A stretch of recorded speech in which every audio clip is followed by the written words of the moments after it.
Ya, rekapitulasi suara di DKI menunjukkan pasangan Prabowo Gibran unggul tipis atas Anies Imin. Apa yang menjadi penyebabnya? Kita akan bahas bersama Direktur Indobarometer Muhammad Kodari. Selamat malam, Mas Kodari.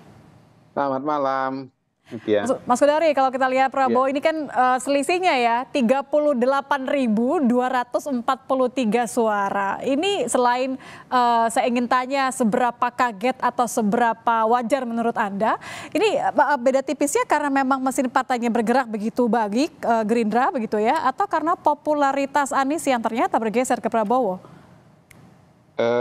Mungkin di luar itu semua ya. Saya kebetulan punya satu teori besar Apa tuh? bahwa Pilpres 2024 ini sangat ditentukan oleh popularitas Pak Jokowi. Jadi masih Nah, Jokowi efek ya? iya, Jokowi efek. Jadi walaupun Pak Jokowi tidak ikut bertarung langsung, tidak berada di surat suara, tapi sesungguhnya pilihan masyarakat terhadap tiga calon presiden wakil presiden itu sangat dipengaruhi oleh persepsi kedekatan ketiga calon tersebut kepada di mata masyarakat Indonesia. Jadi calon yang paling dekat dengan Pak Jokowi yaitu 02 Prabowo Gibran itu mendapatkan suara yang paling tinggi ya, karena tingkat kepuasan kepada Pak Jokowi secara nasional itu 80%. Yang betul-betul menolak Pak Jokowi atau antitesis Pak Jokowi itu dapat sekitar 24%, dalam hal ini Anies Muhaimin. Kemudian yang posisinya abu-abu gitu ya, itu Ganjar 17%. Nah, ini ada variasi tergantung daerah ya, tergantung daerah, termasuk misalnya di DKI Jakarta.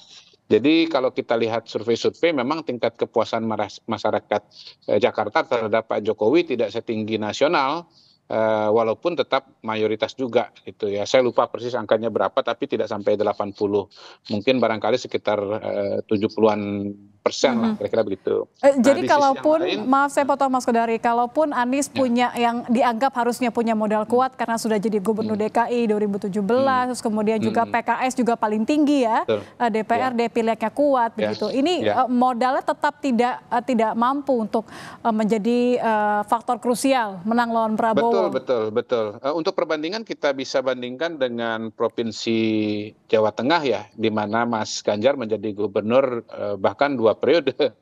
Dan itu wilayah dikenal sebagai kandang banteng atau basis PDI Perjuangan. Di Jawa Tengah kalahnya malah lebih telak lagi.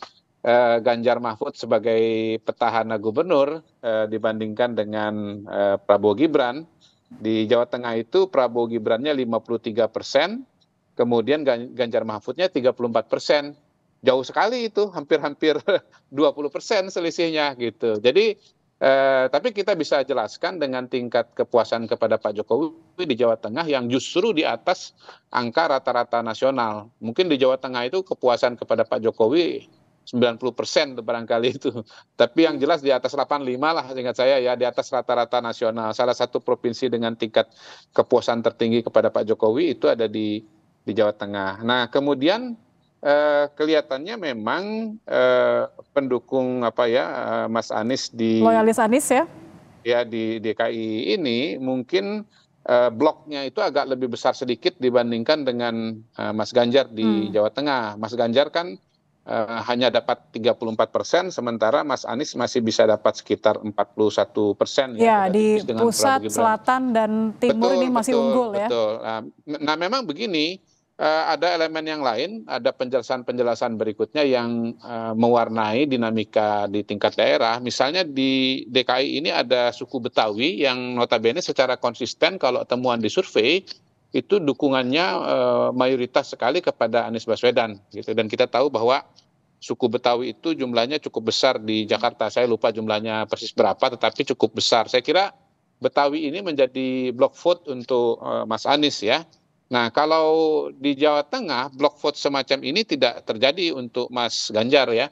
Di sana suku Jawa sangat-sangat dominan dan justru suku Jawa itu banyak mendukung Pak Jokowi gitu. Jadi berbeda dengan Betawi yang memang notabene seringkali dalam tanda kutip itu antitesisnya atau kurang mendukung Pak Jokowi. Mirip-mirip dengan kalau temuan di survei itu suku Minang ya, Betawi, Minang itu biasanya tingkat kepuasan kepada Pak Jokowi rendah, dan karena itu calon yang antitesis terhadap Pak Jokowi itu cenderung mendapatkan dukungan ya. Kemudian juga mungkin kelompok-kelompok Islam yang lebih konservatif ya, itu dia akan memilih cenderung Anies, kontra ya? dengan Pak Jokowi dan memilih Mas Anies. Nah, yang menarik seingat saya daerah-daerah yang dimenangkan oleh Mas Anies seperti Jakarta Timur, Jakarta Selatan, itu memang adalah basisnya Mas Anies pada saat Pilkada Jakarta. Ya, termasuk basis PKS ya.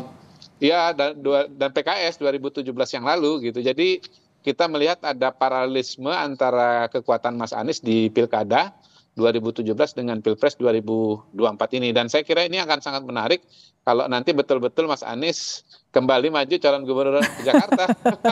Baik, baik. Terima Jadi kita kasih melihat Mas Kodari. Ya, kita bisa lihat nanti kontinuitas suara antara Pilkada 2017, Iya, karena Pilpres PKS ini 2024 dan proyeksi nanti Pilkada 2024 yang akan datang. Begitu baik. ya. Baik, terima kasih Mas Kodari sudah bergabung Oke. bersama kami di Kompas Sama-sama. Malam. Selamat malam, Mas.